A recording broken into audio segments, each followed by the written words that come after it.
Hello, lovely people. It is Victoria. Welcome to my channel, or welcome back to my channel. I hope y'all are having a lovely day. I just wanted to start with a quick little mini rant about how weird my setup is. Basically, I film on my phone camera, and I just film by setting my phone against things in front of my ring light, or like positioned kind of inside my ring light, something like that. I just MacGyver little contraptions out of household objects that can like hold my camera in place basically. And I realized that with my current setup, having it on this cart thing that I pull out and rest my ring light and everything against it, that you were basically like seeing up my nose because my phone is lower than my face. And so this is still lower than my face, but I wanted to try out something different and maybe see if this works better. But I like having my posters in the background. I don't know. We're in we're in flux over it. So, if y'all have seen my other videos, you may have seen me mention that I had another channel that got deleted a few years ago, but I didn't know until the other day that it's still visible on Social Blade. So I know that I had 606 subscribers, I had uploaded 274 videos, and I had about 71,000 views, I think. So that was surreal, and long live my channel. I do find myself kind of low-key mourning the stuff that I used to have on the internet that just like doesn't exist anymore, and my record of like having been someone that created content, and then it's like a whole thing. I don't know, every now and then it sinks in, but everything happens for a reason. I was just thinking about a video that I had on my old channel that I actually wanted to touch on again, and I wanted to basically not recreate but just talk about the same thing because I really that story like matters to me, and it seemed to resonate with a lot of people. It got a fair amount of views. It was like one of my more popular videos, and that is talking about my birth control experience. Of course, this comes with the disclaimer that I am not a doctor, I am not a medical professional. You should speak to your doctor, if you're making birth control decisions, and I would hope that anyone speaking to their doctor is fully informed about the side effects and whether or not that form of birth control is best for them.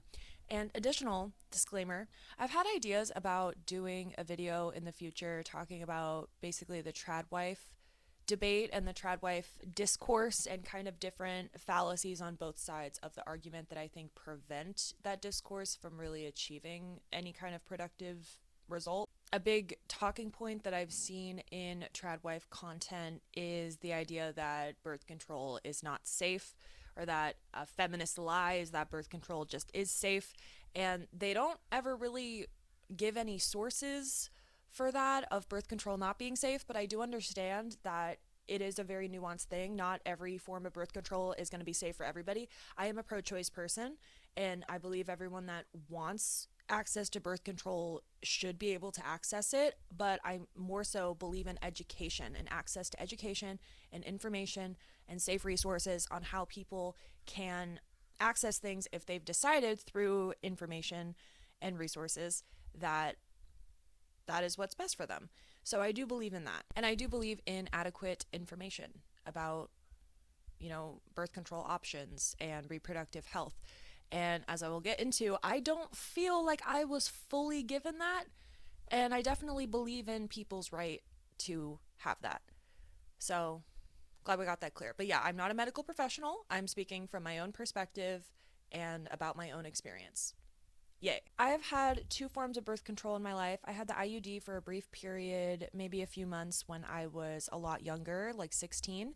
And then I have had the Nexplanon implant since then, since I got it out. So about 7 years now. I've had two different implants over the course of 7 years. So I first started pursuing birth control when I was 16, and my mom basically looked at me one day because I was in a relationship, and she just said, "We're going to get you on birth control as soon as we can." And I was just like, okay, because I wasn't opposed to it. And we didn't have health insurance at the time, so we were getting health care through our Native American tribe. We had to like drive across town to this one specific hospital that accepted it. It was a whole thing. But I had an introductory appointment with a midwife, and my mom was there, and we basically decided that the IUD would be best for me. So the birth control pill was never really an option for me because my mom and I didn't really trust me to take a pill every day. This was before I started my mental health journey and got more used to taking a pill every day for the necessity of my mental well-being. And the IUD was presented as a really good option. People said it was efficient, it was convenient, we could leave it in for years at a time,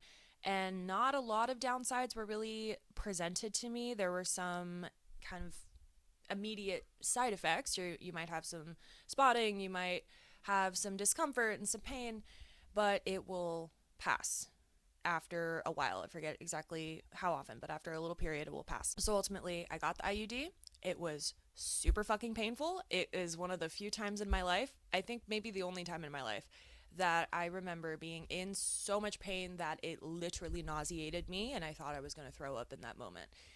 It only lasted probably not even a minute, but it was like pretty excruciating. And then getting home was also really uncomfortable. It was hard to sit. It was just really uncomfortable for the first few days, which I was told was normal, and I'm pretty sure that was normal. And so I kept expecting it to pass, but I quickly started noticing that I would get these waves of pain, like these attacks, pretty much, where it was super isolated to my uterus abdomen area. And I remember my body remembers so clearly how this would feel, but it's so hard to describe. But like my toes would literally curl in pain. It was hard to stand. It would be like in my back and my lower stomach. Nails on a chalkboard, discomfort. Just I it's so hard to explain, but it was just so bad. So bad. And it would happen really randomly, and it started happening more and more consistently in the weeks after I got my IUD in. And then in addition to the pain attacks, I noticed that I would bleed a lot. It was not spotting. It was like the volume I would expect when I'm on my period, except it was bright red. And that was concerning because I was like, I am probably losing a lot of iron right now in addition to being in all this pain. So I started just constantly taking ibuprofen and Tylenol for the pain over the course of weeks, which is not advisable, I would imagine. Again, not a medical professional, but I would later find out, we're going to get there, that, ibuprofen thins your blood, especially. So when I realized that the pain and bleeding and everything was not going away, after probably a month, I started seeking follow-up care and being like, something is wrong. Maybe the IUD isn't for me because this is a lot. I'm starting to have to leave work early because I'm in such pain. And I'm pretty sure I saw a few doctors, but one of them in particular really stands out from that time period because this man told me that his most likely theory, his top theory, was that I was stressed. And it was my body's way of dealing with stress. And it was essentially a mental thing. It was in my head. And I tried to explain to him that I had been at this job for over a month before I started experiencing any pain at all, and that the only real notable event that had happened and the only real difference between me not having pain and having pain was getting this IUD. I think I was encouraged by that doctor to see other people if the pain persisted, and I remember this blur of a time period where I just kept seeing doctors, and I got an ultrasound done, and I just kept being at this hospital. For another exam, I got a vaginal swab done, and I forget the order in which it happened, but it happened pretty closely together, that I was told from my ultrasound results that I had a lot of fluid in my abdomen, and they were pretty sure I had an ovarian cyst, and it was either causing fluid buildup or there was fluid buildup because my blood was thinning and there was like a higher concentration of fluid in my abdomen that was causing additional discomfort because of all the ibuprofen I was taking that was thinning my blood. Don't necessarily quote me on that, but I do remember that being kind of the gist. And then from my vaginal swab that was done for, I'm pretty sure, another reason, I ended up finding out that I tested positive for an STD, which I talked about in my first time story time. But I did have an STD for a bit that I ended up getting treated for. Thankfully, it was treatable. So those were two acute medical issues that I had to do follow-up care in order to even really get diagnosed with after I had been told that it was stress-related and it was all in my head. And then when I finally ultimately decided to get the IUD removed, that is when I was finally informed that people apparently don't recommend IUDs to women who have not already given birth, first off, and that the IUD in particular, your body is going to recognize it as a foreign object, which was kind of intuitive and that made sense to me, but like your body could really, really, really fight to try to get rid of this foreign object. And so when the nurse or whoever it was removing my IUD and had the speculum and everything, they were like, wow, your vaginal tissue is bright red. So, in combination with everything, my body was just in freak out mode and was attacking this thing and hurting itself in the process, and I was just so irritated from the inside out. So it was like a trifecta of discomfort.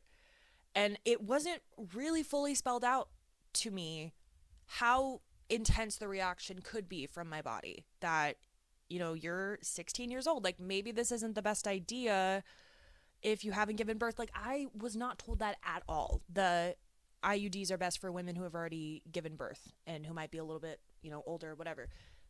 Not at all. Wasn't mentioned to me until I was getting it removed. And then shortly after that, I decided that the best form of birth control to try for me was Nexplanon.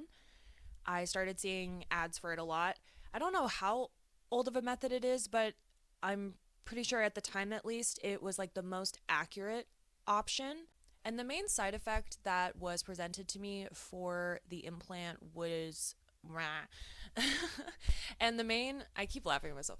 And the main side effect that was presented to me for the implant was irregular periods. And that was kind of the only thing I remember. So I ended up getting my implant replaced, and I have had two of them over the course of past like 7.5 years or so. And overall, I really like the implant. It's been really good for me. It is very convenient to not have to worry about taking a pill every day. It doesn't really cause any discomfort. There are some very rare moments that that I've gotten, not that I currently get, but that I've gotten just kind of weirdness in the area on my arm where it is. It's hard to describe, but just kind of like a dull ache.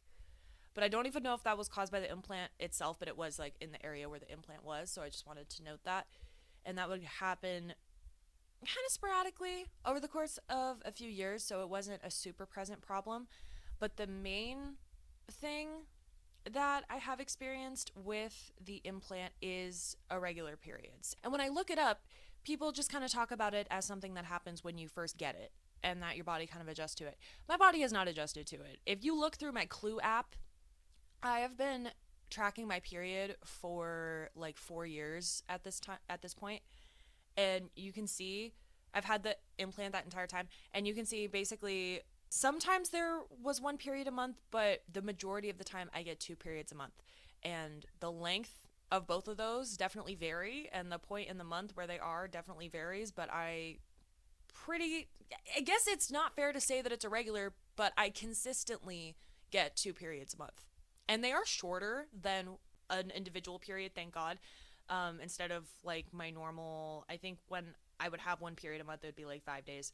It would be like 1 2-day period and 1 3-day period. So it would kind of end up being one normal period, but spread out over the course of 2. So I don't know how I feel about that still. So they are a tiny bit shorter and a little bit lighter. So thank God. I feel for anyone that gets 2 normally sized periods on this implant. So that is definitely something to consider, that the irregular period thing can definitely happen. It has definitely happened to me. But that's kind of a small price for me, especially because they are comparatively lighter and shorter. But if it didn't end up being like that for someone, like maybe that would be a little bit too much for them to handle. It really depends. I will say, though, that between the time of me getting the first and second one, I think there was additional research being done about the implant because they inserted it at a lower position than it was inserted initially. And I guess there are like rare circumstances where tendons and stuff can get wrapped around the implant and it can be harder to remove. And so I guess like it being positioned lower on your arm is safer. Again, not a medical professional. This is what I've heard. But that is a thing of like, that I was like, oh fuck, like that could have gone really bad if my body, like, again, the whole foreign object thing, your body, it could attack it or it could fully integrate it and not want it to leave. It's scary. So with those, foreign object type birth control forms that I've always kind of gravitated towards, that is something to consider that I didn't really fully consider until I had already done it. Even with, in the internet, and I believe in doctors and I believe in, medical care, and I love asking my doctor stuff and I trust doctors a lot of the time, but I did experience like not feeling fully informed of my options and how they might affect me. And then I didn't really feel super supported when I had really bad side effects and really bad pain and adverse effects that were not normal side effects, especially by one doctor in particular who did not believe my pain and I don't really think validated my pain at all, and was just kind of like, you can continue on this journey to further figure something out, but I'm saying it's all in your head. But if you want to figure it out further and you want to put in additional work and find people that will actually give you some freaking tests to find the actual medical diagnoses that are causing your symptoms, then feel free. It was very like laissez faire. And I am still kind of angry about that when I think about that. I don't think about it a lot, but I'm just kind of like, wow. Like, wow. It is kind of weird to think about that doctor continuing to treat young women in particular, honestly, especially people who may not have the resources or even like the mental self belief to continue pursuing an answer for their pain if they're told by a doctor that, maybe it is just your body's reaction to it or whatever. They might invalidate themselves, and I don't like that. So I hope that the doctor has changed his ways, or that he doesn't practice anymore. I'm just gonna freaking say it. I'm sorry. Like, so even with access to the internet and access to medical care, it can be hard to really get full information. And especially with people's bodies having different reactions to different forms of birth control. So I'm sure there are people out there that have, tried an IUD, whatever. Like, my mom freaking swears by it. But probably because she had already given birth. But I'm sure there are people out there that like an IUD works wonderful for them, or they have an implant, but their periods remain pretty regular. I would love to hear your unicorn story if that applies to you. So, yeah, I think that is just about it. So, I just wanted to share my personal anecdotes of my two forms of birth control that I have had and how I have experienced them. So, I hope you guys enjoyed. I hope this was enlightening, maybe, in a way. But yeah, that's pretty much it for now. Thank you guys so much for watching. Let me know your thoughts in a comment down below. Please like and subscribe if you enjoyed this. I make an indeterminate number of videos a week. I'm averaging about 2 to 3 right now, and I think we're gonna kind of stay consistent with that. I'm hoping. And I hope you stick around. We are doing different topics, kind of just getting out a bunch of shit that I've been wanting to make for a long time, and we might make an additional channel in the future. We're gonna see. So I hope you have a wonderful day, and I'll see you next time.